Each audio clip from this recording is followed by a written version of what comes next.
let's get to our first guest tonight. She is Dr. Ann Huang. She's a public health doctor and Saskatchewan's former Deputy Medical Health Officer. And it's great to see you again, Ann. How are you? I'm okay. Thanks for having me.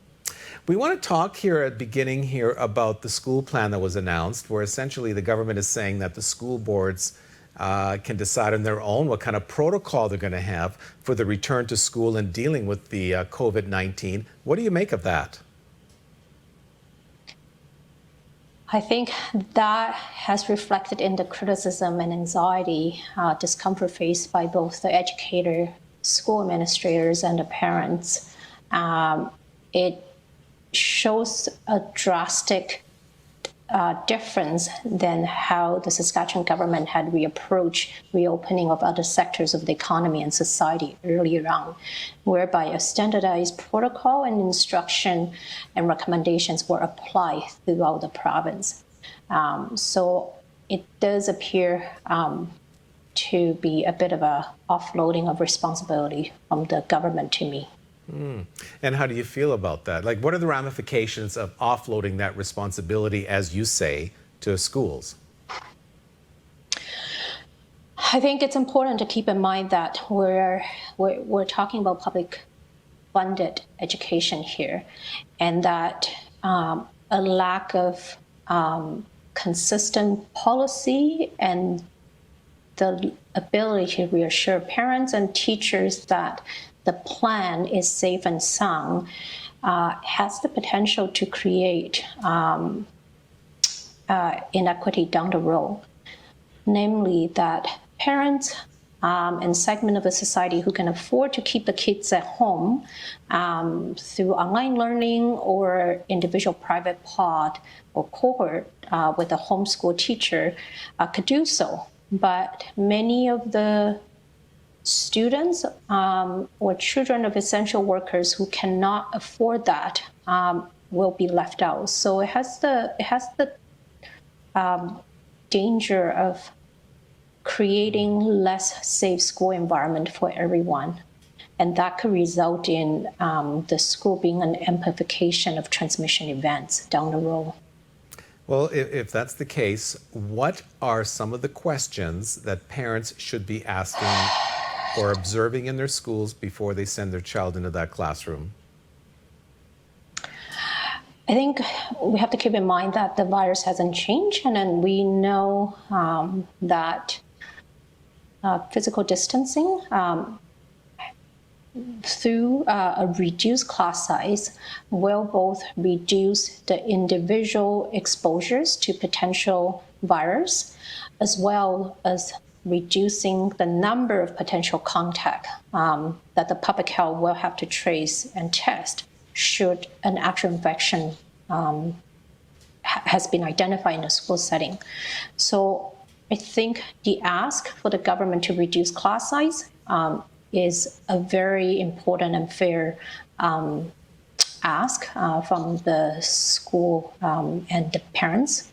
In addition, I think the science has been building, and I think particularly given that the Public Health Agency of Canada has recommended that students, at least from grade 4 to 12, wear masks within the school setting. I think that should be something, even if the government's not mandating that, I think that should be a recommendation that's clearly set out. Same as the recommendation from the federal government to examine the ventilation in the school systems.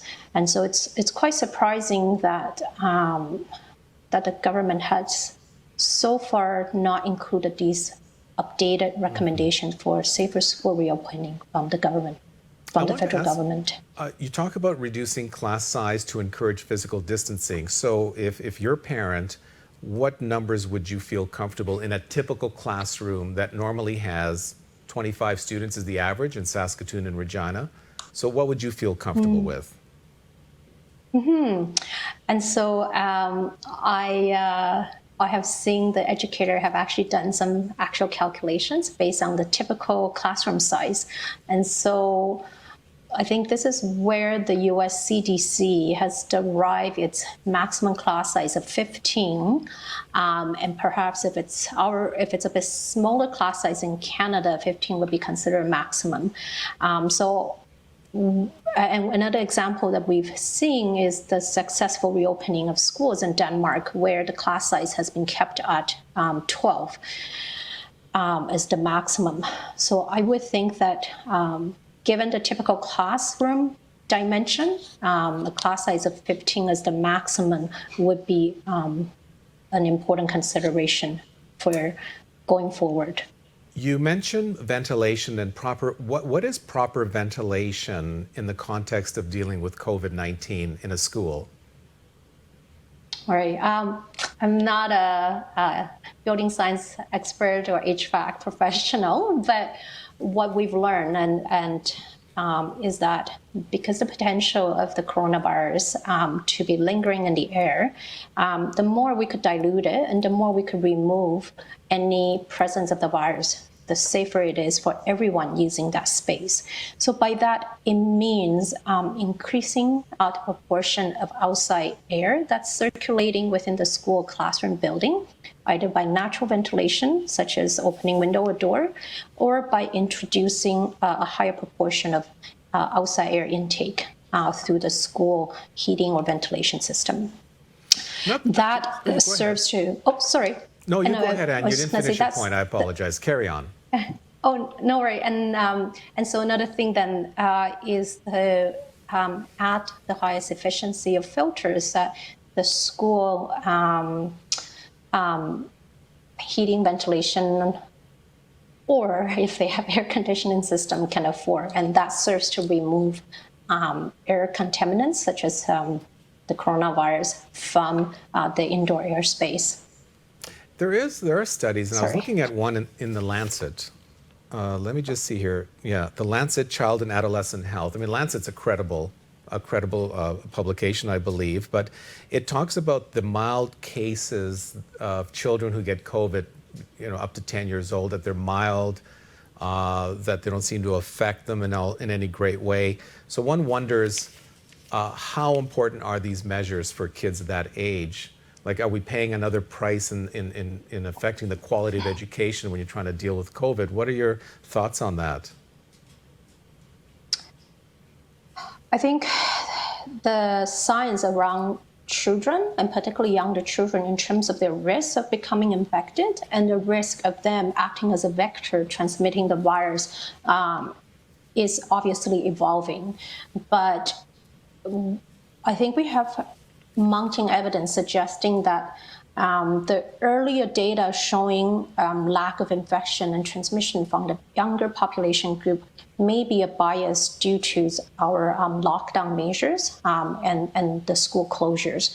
And so I think it is an important balance to consider, whereby the risk to a smaller proportion of population getting sick, meaning children, and the well-being of them from being able to attend school, and it is a balancing act. We can't possibly reduce the risk to zero, but at the same time, I think it is important that we consider a layer risk reduction strategy, and that we do what we can as much as possible at the start of the school year if we're going to have in-person classroom, and so that we could reduce any potential longer-term effect of outbreaks from occurring, as well as longer-term potential effect of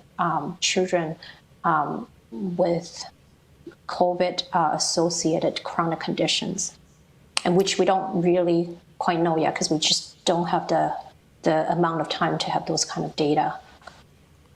And we've run out of time, unfortunately. Thank you so much for your insight into this. We really appreciate it. You're welcome. Thanks for having me.